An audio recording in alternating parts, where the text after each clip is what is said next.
अभी तक मेरे चैनल को सब्सक्राइब नहीं किया तो इस रेड कलर के बटन को दबा के सब्सक्राइब कीजिए और इस घंटे को।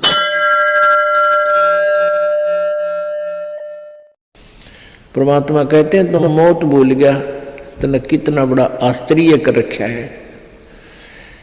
एक बार यक्ष ने युधिष्ठिर जी से प्रश्न किया था कि इस संसार में सबसे बड़ा आश्चर्य क्या है। युधिष्ठिर जी ने उत्तर दिया था कि सबसे बड़ा आश्चर्य ये है कि प्रतिदिन हम अन्य व्यक्तियों को मरते हुए देखते हैं और अपने नंबर की चिंता कती नहीं। यहां भगवान बंदी छोड़ कबीर साहिब जी कहते हैं कि मौत बेसारी बावड़े तन अचरज किया कौन, और ये तन माटी में मिल जाएगा जो आटे में लौण। आपका कितना सुंदर शरीर जिसके लिए आप इस मानव शरीर को स्वस्थ रखने के लिए, इसके प्रोटेक्शन के लिए, इसको जीवित रखने के लिए हम सारा जीवन लगा देते हैं। यदि कोई व्यक्ति भयंकर रोग से ग्रस्त हो जाता है और उसके इलाज पर लाख 2 लाख 3 रुपये लगने हों तो वो पैसे भी लगा देगा। अपनी कोई जमीन जायदाद भी बेचनी है उसको भी बेच देगा, क्योंकि ये इतना प्रिय है। और ये इस प्रिय शरीर से यदि तूने परमात्मा की भक्ति नहीं की, परमात्मा कहते हैं कबीर जी, आप जी ने यदि भक्ति नहीं की, परमात्मा की साधना नहीं की, तो आप जी का ये शरीर, इसका नामो निशान नहीं मिलेगा। ये ऐसे मिल जाएगा पृथ्वी में जैसे आटे में नमक, दृष्टिगोचर नहीं होता। एक दिन ऐसा होएगा सबसे पड़े बिछो, राजा नैना रंग सब सावधान क्यों न हो। एक दिन ऐसा होगा आप जी को यहाँ सबको छोड़कर जाना पड़ेगा। ना आपका बेटा साथ चले, ना बेटी साथ चले, ना कार साथ चले, ना कोठी साथ चले। एक दिन ऐसा होगा सबसे पड़े बिछो।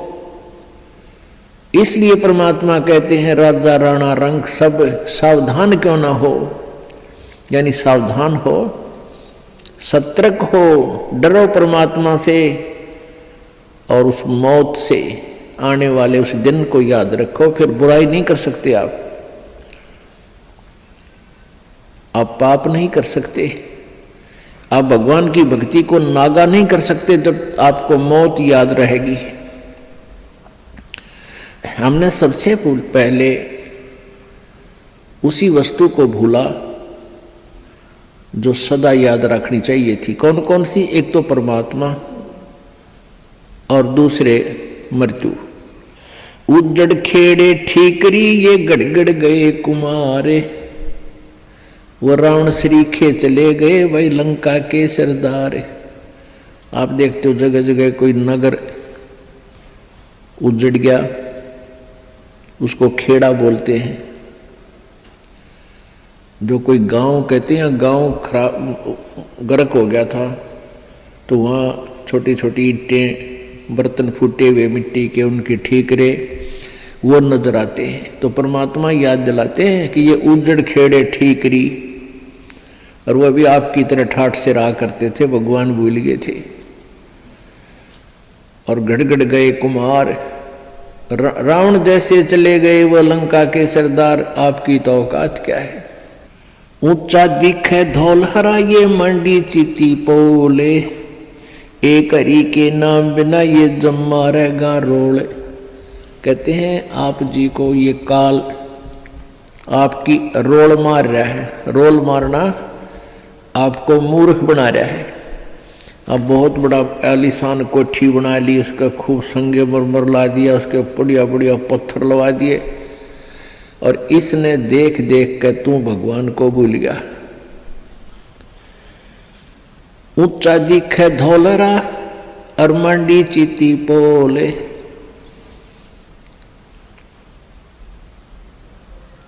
एक हरि के नाम बिना ये जम्मा रहे रोल। ये तेरी रोल मार रहा है, तुझे मूर्ख बना रहा है काल। कि कितनी अच्छी कोठी है मेरे पास, ऐसी कार है, मेरे इतने पुत्र हैं, इतनी पुत्रियां हैं, वो ऐसे ऐसे बढ़िया सेट हो रहे हैं, और फिर नो प्रॉब्लम, या प्रॉब्लम आगे बहुत बड़ी होगी। जो आज भगवान नहीं बज रहे, गधा बनेगा प्रॉब्लम है प्रॉब्लम, कुत्ता बन गया प्रॉब्लम है प्रॉब्लम। तो उनका समाधान अब ही हो सकता है पूर्ण परमात्मा की सत्य भक्ति से और पूर्ण सतगुरु की शरण में आने से।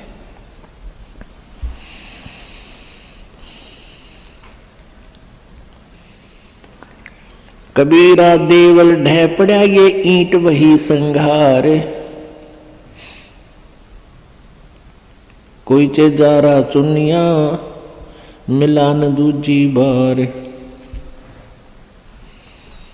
कहा चुनावे मैडिया ये चुना मटी लाए, मौत चुनेगी पापड़ी तन दौड़ कलेगी आए। परमात्मा कहते हैं, भगवान कबीर जी कहते हैं कि भक्ति के बिना आपके ये लंबी लंबी कोठियां बनाने लग रहा है, और यह मौत पापड़ी तने एकदम झपट्टा मार के ले जाएगी और ये कोठी तेरी यही रह जाएगी। रोहतक के अंदर एक व्यक्ति सेठ, उसने काफ़ी स्थान बहुत अच्छी जगह पर परचेज किया। वो पुरानी दुकान सी थी, उन सबको फोड़ फाड़ कर बहुत बढ़िया एक बहुत लंबा चौड़ा बनाने लग गया। वहाँ पर मार्केट बना रहा था, और उसको ये था कि इसमें लाखों रुपए महीने की इनकम होगी।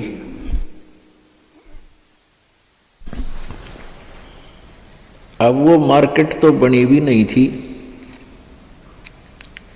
वहाँ जो वर्कर काम करे थे उनको पेमेंट की, और वो वर्कर वहाँ बैठकर अपने पैसे पेमेंट को गिन रहे थे, संभाल रहे थे। और वहीं पर गर्मियों के दिन थे, उस सेठ ने वहीं पर नहाने के लिए एक पट नीचे ईंट सी बिछा रखी थी, और ठंडा पानी की वहाँ व्यवस्था थी। तराई के लिए नहाने लग गया। अब स्नान करके धोती बांधी थी, कुर्ता पैर नहीं पाया, एकदम गिर गया, और गिर गया कि मर लिया खड़ा खड़ा। उसका समय पूरा हो चुका था, वो एकदम समाप्त हो गया वहीं पर। तो यहां परमात्मा याद दिलाते हैं, कहाँ चुनाव है मेडिया, मेडिया मतलब बड़े बड़े कोठियां, और चुना माटी ला, और मौत चुनेगी पापी तने दौड़ के लेगी आ।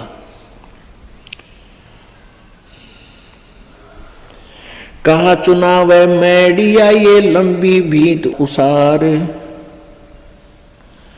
घर तो 3.5 हाथ भाई घना तो 4.25। परमात्मा कहते हैं कि क्यों लंबी लंबी कोठियां, एक कोठी में 6 कमरे, फिर डबल सटोरी, फिर ट्रिपल सटोरी। परमात्मा कहते हैं तूने एक ही चारपाई पर सोना है, और वह एक कमरे की एक कोण में डलेगी, बाकी का सारा तेरा बनाया हुआ वो मकड़ी वाला जाल खाली पड़ा रहेगा। तो परमात्मा कहते हैं घर तो 3.5 हाथ और घना तो 4.25।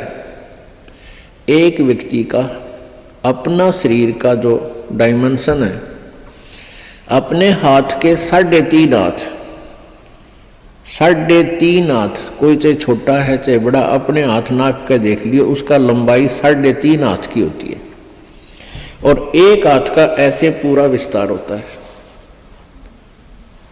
कहते हैं घर तो 3.5 हाथ, यानी इतनी जगह चाहिए तेरे को, तेरा शरीर आ जाए उसमें। और घना तो 4.25, यानी घना कर 3 इंच फालतू और बना ले। कहने का भाव यो है कि मिनिमम प्रत्येक चीज को मिनिमाइज कर दो, और फिर देख सुख परमात्मा का, आनंद देख मालिक का।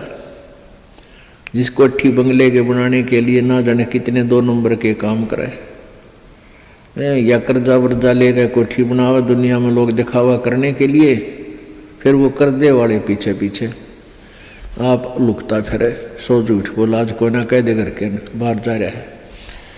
वो दिन की चैन रात की नींद दोनों गई। तो इस प्रकार हमने समाज लोग को नहीं देखना है, हमने अपने मालिक के ज्ञान को ही आधार बना के अपना जीवन सुचारू करना है। कबीर 5 तत्व का पूतला मानुष दरिया नाम, 4 दिना के कारण ये फिर रोक ठाम। अब क्या बताते हैं, ये 5 तत्व की बना हुआ ये मिट्टी का शरीर, इसका मानुष धर दिया नाम, और 4 दिना का जीवन है। पता नहीं कहाँ कहाँ पर कोठी बनाता है, गुड़गांव में एक प्लाट ले लिया, हिसार में एक बड़ा बड़ा मकान ले लिया, जींद में अर्बन स्टेट में कोठी ले ली। परमात्मा कहे 2 दिन का जीना है और पता नहीं कित कित स्थान रोक के बैठा है। अब मेरे पास फिर भूत बनकर सैर सपट्टे कराया कदे उसको ठीक है देखने जा कदे उसने, और घरवाले के एक कर मृत्यु होते ही उसको तो लेकर जाएंगे शमशान घाट पर शरीर को, और पीछे तो पहले काठ की देल होया करती, चौखट नीचे काठ की, उसमें कील गाड़ दिया करते, जंतर मंतर करके कदे फेर ना जा उल्टा यो भूत है। और वो सारा जीवन खो दे उस कोठी बनाने में, उसको वापस प्रवेश निषेध। देखिए बूंदी बन रही हमारे साथ, क्योंकि हमें ज्ञान नहीं मिला, हमें तत्वदर्शी संत नहीं मिले जो यहां से हृदय हटा दे। कबीर कहाँ गर्बिया ये ऊंचा देख आवाज से, काल पड़ा जमी लेटना तेरा ऊपर जम घास। परमात्मा कहते हैं कि अभिमान कर रहा है, कि गर्व कर रहा है तू इस ऊंचे मकान और कोठी का, कल को तेरी मृत्यु हो जाएगी और फूंक देंगे तेरे को शमशान घाट पर, और उस मिट्टी पर घास जमेगा, गधे फिरेंगे, कुछ डांगर अंडा करेंगे तेरी माटी के ऊपर के। पुण्यात्मा हम भगवान से दूर हो गए, कारण क्या है कि हमें ज्ञान नहीं मिला। बच्चे को बचपन में जो शिक्षा चाहिए थी वो शिक्षा नहीं मिलती। जो बच्चे स्कूल में शिक्षा ग्रहण करने जाते हैं उनको अक्षर ज्ञान अवश्य चाहिए, लेकिन उसके बाद अक्षर ज्ञान के बाद जो शिक्षा चाहिए वो आध्यात्मिक ज्यादा चाहिए। एक शिष्टाचार अत्यधिक पढ़ाना चाहिए। बुराइयों से डरने के लिए बहुत सी कथाओं का हमारे पाठ्यक्रम में, बच्चों के पाठ्यक्रम में समावेश होना चाहिए, और नहीं है। पुण्यात्माओं, आप किसी भी व्यक्ति को वर्तमान में कितनी ही अच्छी आत्मा है, वो ज्ञान के अभाव से उसको आप कहिएगा कि आओ सत्संग में चलते हैं, तो वो कहता है कि अभी समय नहीं है, फिर देखेंगे, कभी ना कभी अवश्य चलेंगे। अच्छी आत्मा तो इतना कह के टाल मटोल कर देता है, बात वही है। और दूसरे को आप कहोगे कि आओ सत्संग में चलते हैं, वो कहेगा अभी समय नहीं है हमारे पास। और ये क्या सत्संग का टाइम है? ये सत्संग की उम्र थोड़ी है, सत्संग तो बुढ़ापे में सुनाएंगे फिर भक्ति करेंगे, ये कोई भक्ति का समय थोड़ा। पुण्यात्मा, ये अटकल अपनी आप लगाई हुई है, परमात्मा का विधान ऐसा नहीं है।